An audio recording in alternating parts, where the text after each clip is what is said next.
everybody, and welcome to Psyched Out, a podcast focused on all things psychology, like psychological thrillers, unethical experiments, true crime, cults, and more. I'm your host, Emily, and for those who don't know, I have a bachelor's degree in forensic psychology and a background in law enforcement. This helps me provide unique insight on some of the world's most famous cases, movies, and events. In today's episode, we'll be talking about Wicked, specifically Elphaba, her pathology slash psychology, and the way it influenced her choices throughout the film. This episode focuses solely on the movie and stage production. I have not read any of the novels, so there may be some inconsistencies within that, so I do apologize if that is the case. That said, stay tuned for episodes on Fiyero and Glinda. I really want to focus on the main trio. I may dabble with a bonus episode with some of the more minor characters, but I definitely want to focus on them. If you're watching this on YouTube, hello. I'm in a little Grinch outfit. We're getting close to the holiday season, so I hope you guys are having a fun time celebrating, spending some time with some family, and getting excited for Christmas. It's always exciting to see all the lights go up and things like that. But without further ado, we're going to go ahead and jump in. So to start, I want to talk about Elphaba's childhood and the issues hinted at within the musical and the film. I will say that the film expanded upon the abusive environment Elphaba grew up in, which I do appreciate because it's very minimized in the stage adaptation. It's not explored as much. Granted, you can do things in movies that you can't really do in stage productions. Regardless of the adaptation, it is very clear that Elphaba's father, Mr. Throp, very much despises her, especially from her birth. In the opening song, No One Mourns the Wicked, and then we, get the explanation of how Elphaba was born. He refers to Elphaba as it, completely distancing himself from the fact that he is that child's father, but also not even recognizing that this baby even is a human being. So very clearly, establishing right off the bat that he really doesn't care for Elphaba as a person or a human being at all. He ultimately blames Elphaba for the death of his wife and for Nessa Rose's disability, as well as for the whole Elphaba being green. He blames that on her as well, as if she had a choice in that, which doesn't make any sense. But with these types of relationships, that tends to be the case. So these interactions and the way that Mr. Throp speaks to Elphaba with such displeasure and distaste reference an issue of scapegoating, wherein every bad thing that happened or could possibly happen to the Throp family or the Munchkin community is somehow Elphaba's fault. Even if it doesn't make any logical sense, it doesn't matter. It is somehow connected to her, and he is going to make it clear that he believes it's her fault. So what exactly is scapegoating? It's defined as a defense mechanism that can happen in families, communities, workplaces, or a combination of the sorts, wherein a single individual, sometimes other individuals, are blamed illogically for any and all unfortunate events. In some cases, the scapegoat can shift or rotate. However, it tends to be a single individual. Within families, it can be an adult, but a lot of times you see it with a child where the child is the scapegoat. Sometimes this happens because it's a kid who challenges the status quo within the family. It could be a kid that is overly emotional and that parent wants to get a rise out of the child. It could be that the child represents something particularly triggering to the parent. Maybe the kid looks like, the dad's ex-wife, and so he's going to scapegoat the child because the child looks like the ex-wife. There's not really a specific or distinct cause in how a scapegoat is selected, but it does happen. And narcissistic parents typically are the ones who have a scapegoat child. This isn't always the case. It just comes up a lot with people who have narcissistic personality disorder.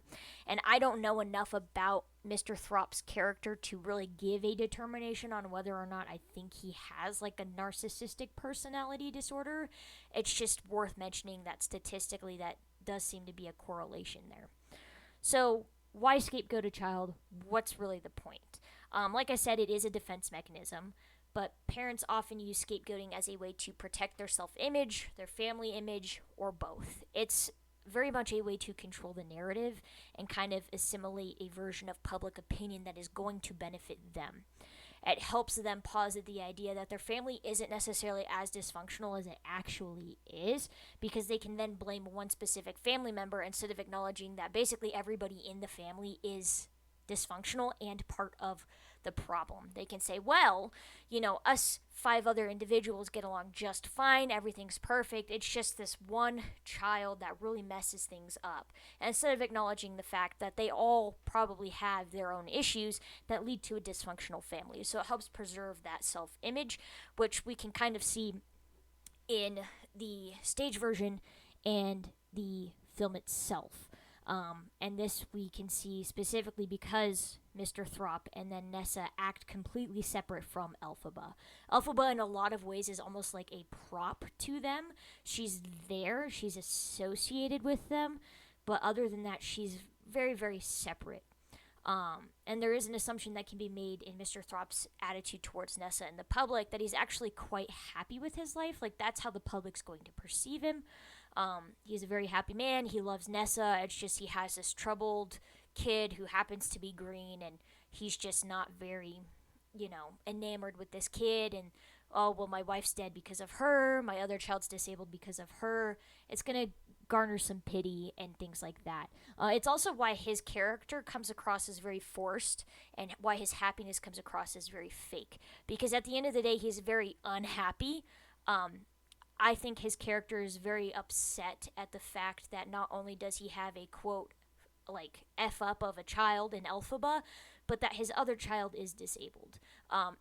He doesn't come out and say that, but him overcompensating and forcing this happiness and joy in a public way kind of hints at that fact that he's incredibly unhappy. He's just trying to salvage whatever it is that he can in the situation.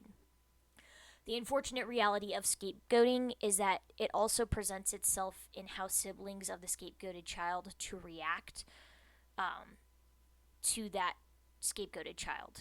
That might have been a mouthful, but basically, like, if you have two siblings, one of which is the scapegoated child, one of which is not, the one who's not is going to react to the illogical and abusive narrative differently than the kid that's actually scapegoated. So siblings of the scapegoated child often join in on the abuse. They don't necessarily become a victim as well. This is either because they were raised to behave in this way, not knowing any different, they're just mimicking what their parents are doing, or they are, an older sibling and it's the younger sibling that's scapegoated. They actively engage in this behavior to prevent themselves from becoming a target as well. There's a couple of different reasons like why this happens, but a lot of times siblings will either inadvertently or intentionally partake in the abuse. Throughout Act 1 and Act 2, we see Nessa frequently mirror her father's behavior. She disengages from Elphaba as much as possible and really refuses to intercede on her sister's behalf. Nessa goes out of her way to really just avoid Elphaba at all costs. She won't save Elphaba's dignity, and she frequently admits and portrays that she's very ashamed of her sister and doesn't really want to be related to Elphaba at all. Nessa even goes so far as blaming Elphaba for the consequences in her own life, just like her dad did. For example, Elphaba is responsible for what happened to Bach. This happens in Act 2, aka Wicked for Good, where Nessa very quickly points the finger that, everything that happened to Bach when he becomes the Tin Man is completely and totally Elphaba's fault. She shirks responsibility entirely. We as the audience know that this is ridiculous because Elphaba only needed to intervene because of Nessa's own actions. But again, this isn't the only instance where Nessa does this. Nessa blames Elphaba for their father's death as well, when in reality it was a health condition that killed him. Nessa states that he died of shame due to Elphaba's action, which is very much a projection of her own feelings towards Elphaba. And yes, Elphaba's actions definitely surprised Mr. Throp and triggered a heart attack, but at the end of the day, the severity of Mr. Throp's feelings are due to his own hatred and distaste of Elphaba. If he had less shame surrounding her, less disappointment and repulsion, he wouldn't have had such a reaction. He wouldn't have put such emotional energy into what Elphaba was actually doing. He kind of did it to himself in a way where he built this whole version of emotional input and emotional aversion towards Elphaba that he kind of ended up killing himself in a way, if that makes any sense. Like, if he just cared a little bit less and didn't build Elphaba up as a scapegoat, this wouldn't have been that big of a deal. But whatever, it is what it is. We also have to acknowledge as well some of what Mr. Throp's illogical scapegoats are. For instance, blaming Nessa's disability on Elphaba. Again, in reality, it's his own actions that led to Nessa's disability. He forced Mrs. Throp to consume a plethora of milk flowers. Elphaba could not and did not make this happen. She herself was a child, so that's a redundant, stupid ass argument, but it's an argument that he makes. He also then blames Elphaba for Mrs. Throp's death, indicating that if he hadn't had such an abomination of a child in Elphaba, they wouldn't have needed to have a second child, which wouldn't have led to her mother's death. Again, blaming Elphaba for something that doesn't make any sense at all. Obviously, these are very severe cases of scapegoating, and we kind of have to recognize that there are consequences that come with repeatedly scapegoating a child. It can lead to a lot of emotional, social, and psychological issues. For instance, low self-esteem, defensiveness, codependency, depression, and more. Some of these we can see in the way Elphaba presents herself to other people.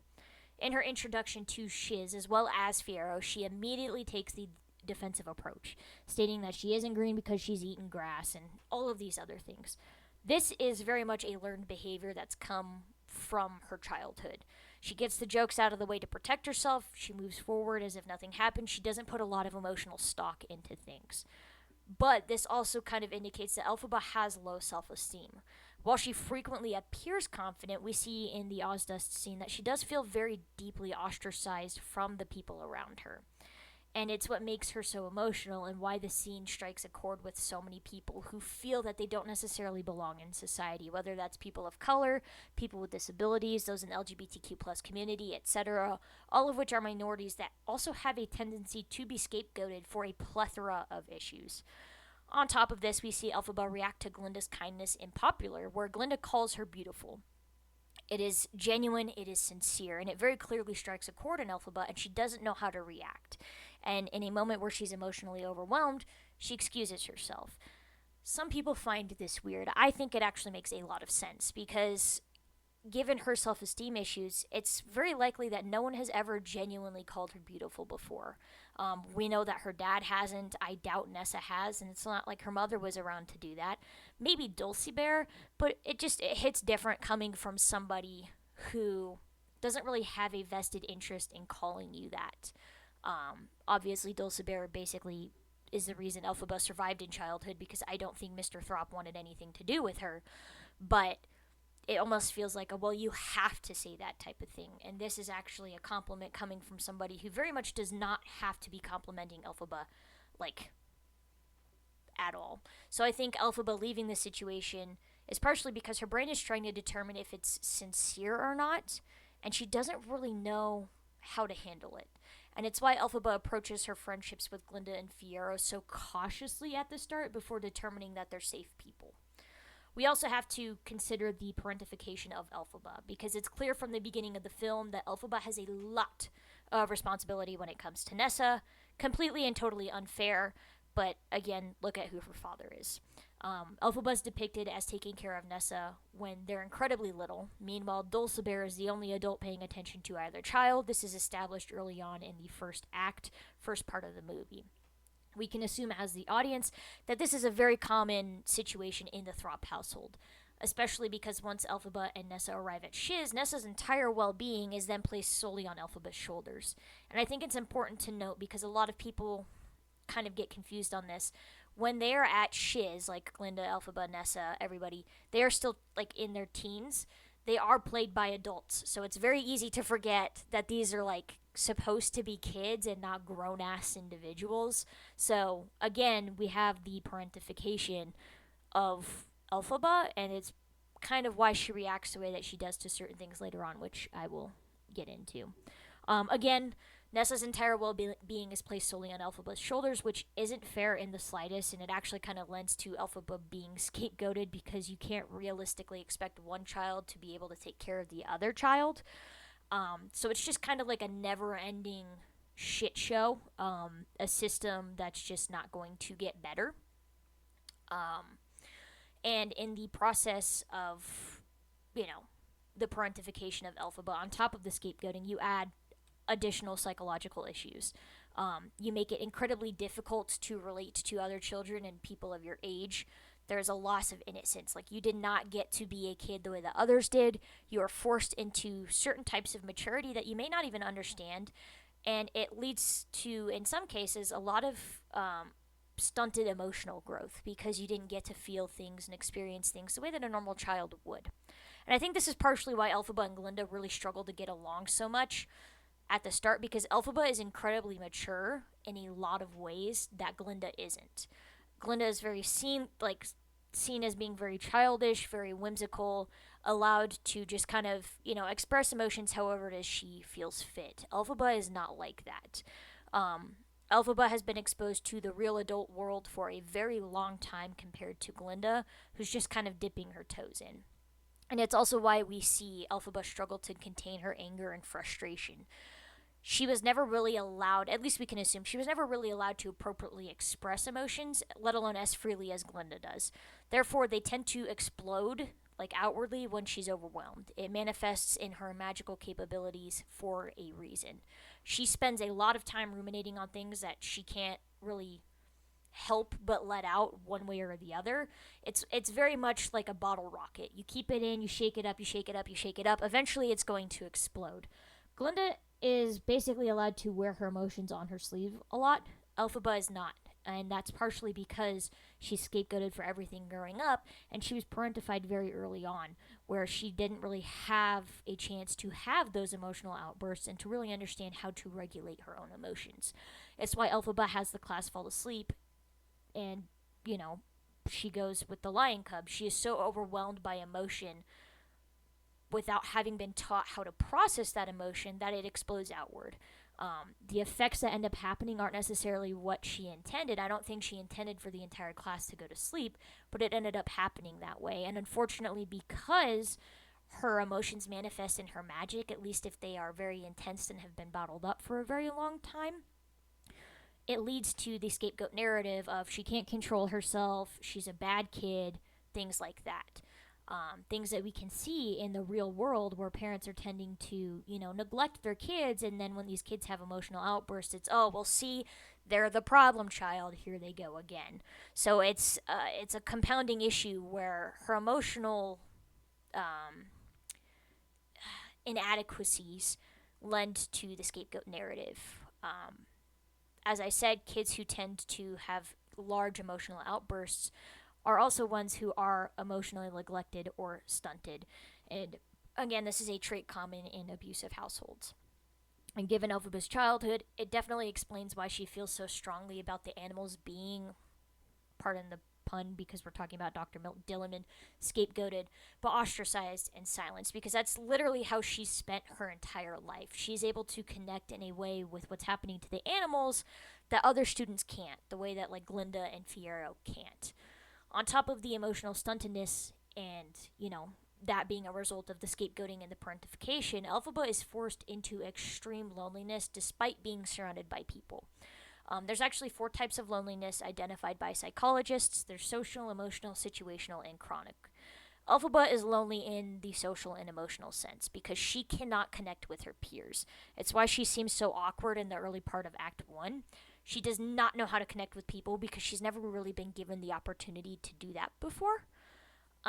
We see that just early on in the film, again with the Munchkins bullying her and Nessa, with the way that her father treats her, with the way that she's almost an accessory to Nessa. She's just never had the opportunity to develop those emotional skills, to develop those social skills, and she doesn't have a sense of community. She is alone within her own family. So how does all of this impact Elphaba's character and her decision making? Well, we get our first glimpse of kind of how this all culminates with Madame Morrible. Some people on the internet are confused as to why Elphaba never really asked questions as to why Madame Morrible was so hell-bent on getting her to meet the wizard. Part of that is because Madame Morrible clocked Elphaba from the very beginning and knew it would be super easy to prey on her. Elphaba has never been the, quote, golden child, so being chosen for literally anything would have been the biggest thing forever to her. Like, it would have been amazing. So she's not really going to ask questions. She's not really going to wonder why Madame Morrible is so insistent on teaching her in private and giving her these special lessons. Because if we're being honest, if this were in a real setting, any professor intentionally seeking out extra time with a student, showing obvious favoritism, wanting private lessons with them, etc., would be a very big red flag, or at least raise a lot of questions. But that doesn't happen here. So, no, Elphaba in this entire situation isn't really going to have her guard up the way that she might normally. If anything, she's going to let her guard down because she's going to accept certain things at face value because it's something that she's always wanted to happen. Like I said, she's never been chosen before, and we also have to acknowledge that Elphaba doesn't have any parental guidance in her life either. Like, her mom's dead, her father doesn't give a shit about her.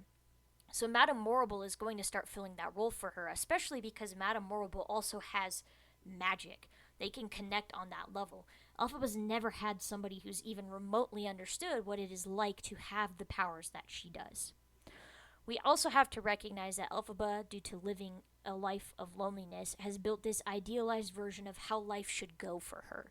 She has fantasized the ideal outcome for herself, which is common for children who've grown up in abusive environments. These types of fantasies are often a relief because at the end of the day, what else do they have?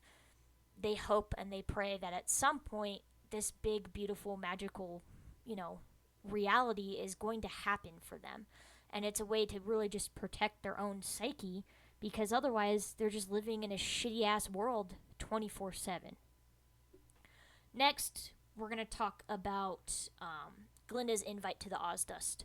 I know some people question why Elphaba would just take Glinda's invite at face value and just expect it to be genuine. Again, Elphaba hasn't had anyone really offer to be nice to her before, and up until this point, she and Glinda have definitely disliked each other. That much is clear, but it hasn't been as outward, I would say, as like probably growing up in Munchkin Land. A lot of that would be more targeted, more personal because they've watched you grow up. They're gonna know things about you and how to push your buttons compared to some random person you just met at school. But we also have to acknowledge the fact that at this point, Elphaba thinks Glinda has done something genuinely nice for Nessa. While Nessa doesn't really give a shit for Elphaba at all, Elphaba still cares about Nessa. I've talked about it before, but even in abusive households, even people who, detest their parent, who know that this person, whether it's a parent or a sibling, was completely and totally shitty to them, they still have affection for them. They still have love for them. That is innate in just about every human being. My own brother, who, we adopted, he's biologically my cousin. My aunt is a terrible, terrible person, but he still loves her. He doesn't really communicate with her, but you can't really get rid of that love. It's his mom. It's his family. He still cares about his siblings. Some of his own siblings have ended up in prison for doing bad things, but he still loves them because that's just who we are. So Glinda doing something that seems to be genuinely nice for Nessa is going to go miles for Elphaba because at the end of the day, Nessa may hate Elphaba till she's blue in the face, but Elphaba is still going to love Nessa. So at this point, Elphaba firmly believes that Glinda has set Nessa up with a date with Bach. So, like I said, this is going to go a long way for Elphaba. So for Glinda to then invite Elphaba to the Ozdust, it probably feels like Glinda has actually had a change of heart and kind of turned a corner. So Elphaba's guard's going to be a little bit lower in this situation because she has the context and the idea that Glinda was being a good person towards her sister, which matters a lot. Obviously, in the end, Glinda does end up having a change of heart, but that hasn't really happened yet. And again, I think there's a reason Elphaba didn't really ask a whole lot of questions and wasn't super suspicious because she thought something good was happening, just like with Madame Morrible. Remember, Elphaba doesn't really have a good understanding of social situations. She's incredibly awkward. So she's going to be more gullible about these things than the average person. And she probably feels like her ideal version of life is starting to come true where people actually like her and want to accept her because at this point, she's Madame Morrible's favorite. Glinda's done something nice for her sister. Now she's getting invited to this really big school function. Things probably feel like they're falling into place for her. The next major event we have to consider is the rescuing of the lion cub, who we later learn is the Cowardly Lion. Again, in this situation, Elphaba has a big emotional outburst, and the consequence of that is the class falling asleep. She and Fiero rescue the lion cub, which seems like a really good idea at the time, and I see a lot of people questioning this and pointing out that it was a really impulsive and stupid decision on Elphaba's part to expect the baby lion cub to be able to fend for itself in the wild. And what I challenge people to think about is that this is kind of like baby's first protest. Like, Elphaba is trying to do something good. She has really good intentions. She just doesn't really know how to do that because she is incredibly intelligent and she's very mature for her age, but she is also still very childlike in a lot of ways because of the scapegoating, because of the parentification, because of the loneliness that she had growing up. She takes big actions without thinking of the consequences, and she relies mostly on her emotions to dictate her responses to certain situations, which isn't necessarily a bad thing. She feels very strongly about what is right and what is wrong, which is fine. A lot of people are like that. I have my own personal issues where I will not budge on them, and they make me very emotional because it's something that I firmly believe in. And I think it's also important to remember that up until this point, Elphaba has never really had the autonomy to act on things that she sees as an injustice. If we look at the small bits we've seen of her childhood, she's ridiculed and belittled for it. She threw rocks at Munchkins for bullying her and Nessa, and then it resulted in Elphaba being blamed for the entire ordeal. So anytime she's wanted to act out or to, handle an injustice, it hasn't really gone in her favor. And this time, there's no one that's really there to dissuade Elphaba from reacting the way that she does. And she doesn't get in trouble for it at all, because she also doesn't get in trouble for the stint with Nessa at the start of the movie, because Madame Morrible takes the heat for that. So Elphaba's entire worldview is shifting, where she's being allowed to be emotional and to react without it being described as a problem anymore. She's gotten a bit of confidence to do what she believes is right. So yes, she didn't really think very far ahead, but this is sort of a big jump for her in the sense that she's allowing herself to be upset about things that she thinks is wrong, and she's using her new autonomy to try and correct the injustices she sees, because she's never been allowed to do that before. At this school, it's not like her father's there to belittle her. It's not like the Munchkin community is going to ostracize her. Right now, she's Madame Morrible's favorite, which, realistically, if you're Madame Morrible's favorite, what are you going to get in trouble for? On top of this, the narrative surrounding her magic has changed because she's actually being praised for her powers by Madame Morrible and not scapegoated and condemned and villainized for having magic the way that she was in her childhood. This is going to make her more confident in using her powers and, again, subvert the belief system that Mr. Throp instilled in her, where she should be ashamed of her powers and have low self-esteem and not really want to act on the things she thinks are worth acting on. The next really big event we have is Defying Gravity and the consequence of the betrayal of Madame Morrible and the Wizard. Once more, Elphaba has a very large emotional reaction, rightfully so, and she exercises her autonomy and powers here as well. With the lion cub, she kind of takes some baby steps towards this newfound version of herself that she definitely comes to terms with in Defying Gravity, where her powers aren't necessarily a hindrance. We have to recognize that in this moment, her fantasy world has been completely shattered. The life she hoped for isn't a possibility anymore. What got her through probably the darkest times of her childhood, all of that is crumbling down around her. It's not going to happen. So what does she do?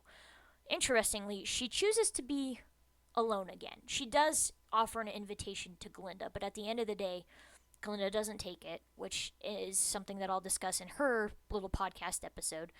And Elphaba could have stayed, but she, again, decides, nope, this is what I'm standing on business, basically, and she chooses to be alone. She retreats, in a way, back into this version of herself where she doesn't have social connection anymore, where she is the scapegoat. She mirrors the childhood version of herself, except she's empowered now in a way that she wasn't. She has the autonomy to choose to be alone, to choose to use her powers, to feel emotions, and to understand that, yeah, she's probably going to be villainized for this. The difference here is that she's not being forced into that role or that narrative by her father. she's not having to deal with it because he's subjecting her to being the villain. So, in a way, she's breaking free of the traditional role that she's been playing while still fulfilling it. But she's making it her own. She's basically reclaiming it. It's almost like well, this is what I've been, but this is, that was because you made me this way. Well, guess what?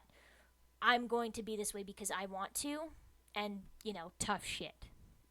We then get into Wicked for Good, and the biggest issue I see with people is why Elphaba ends up with Fiyero. Why would she steal Glinda's man? Well, up until this point, no one has really openly supported her. It's been about 4 or 5 years from the end of Act 1 to when For Good starts to take place.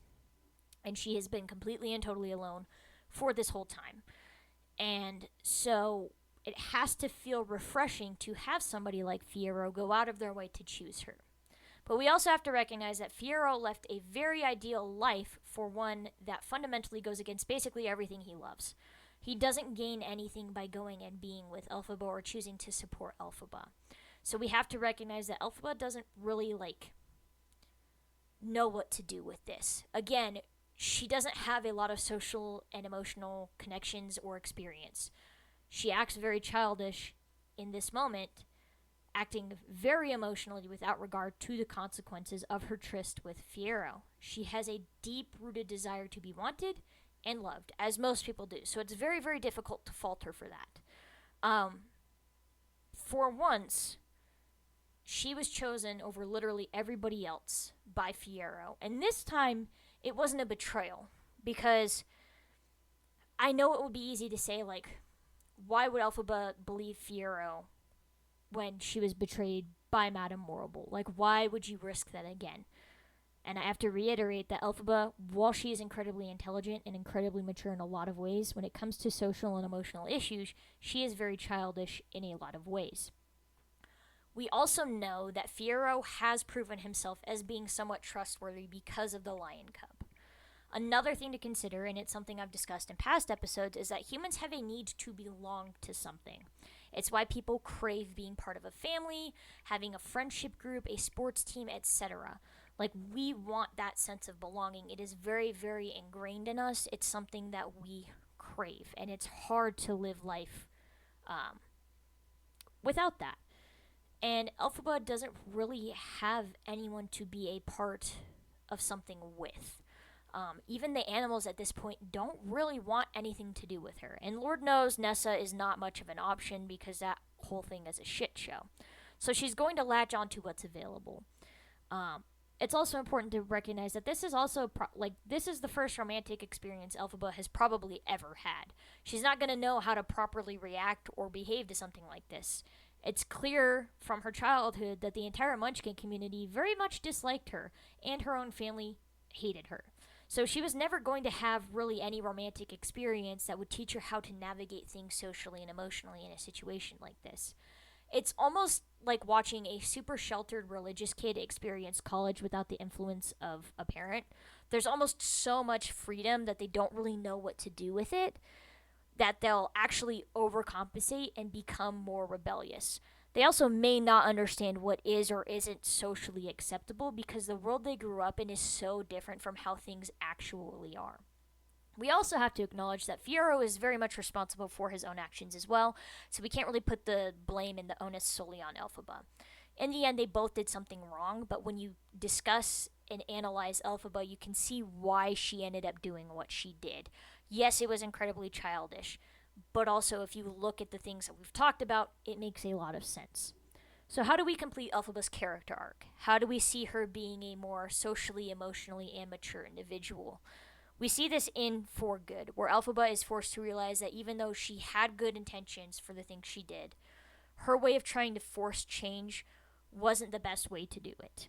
And we see her, for the first time, really healthily express her emotions to Glinda and react calmly. This is the first major decision where we see Elphaba make sure that she has thought something through and where her magic isn't playing an active role in what's going on. Again, she is concerningly calm with all of this. She's thought her decision through. She understands the consequences. This is very different from basically every other major decision that she's made. She's actually freeing herself from the scapegoat role. She's allowing herself to move beyond what she's been since childhood. She is able to have complete and total autonomy and make her own decisions in a thoughtful, emotionally intelligent way. This kind of culminates in the conclusion of her arc, the moment that she really frees herself from her own childhood experiences, where she is mature, rational, and has done a good deed with good intentions that wasn't riddled and muddied with magic or, this expulsion of energy and emotion where she's had something pent up for so long she doesn't know what to do with it. This here is a very organic human experience. So, in a way, with For Good, everything comes full circle. As I said, she's no longer the scapegoat. She is writing her own conclusion. She's no longer lonely. She has Fiora with her. And we see this strange sort of peace come over her that hasn't really been there throughout the entire story. And so I think that For Good is a nice little conclusion for her character, despite everything being as sad as it is, because I will be honest, I cried a whole lot. But overall, I think that the writers did a pretty good job of staying true to the musical, but also really indicating that, like, Elphaba's decisions have a lot to do with her childhood, with the way that she was treated, with the abuse that she experienced as a kid, and due to the very shitty relationships that she had in her own family. We can't really take that away from her. So I hope that this helped explain a little bit why Elphaba takes some of the actions that she does. I did my best to articulate it, and I hope that I accomplished that goal and I didn't get too far into the weeds. I genuinely love the characters of Wicked. Their nuances and pathologies are really neat to look at and to analyze. And if you feel like it, please let me know what you think. I would love to know kind of your thoughts and feelings on how you think Elphaba's childhood impacted certain decisions that she made. What your take is on all of that. Do you think that Elphaba's arc reflected her childhood issues, her trauma, etc.? Please let me know down in the comments. I would love to engage in a conversation about that. But as always, stay safe, stay vigilant, and stay psyched out.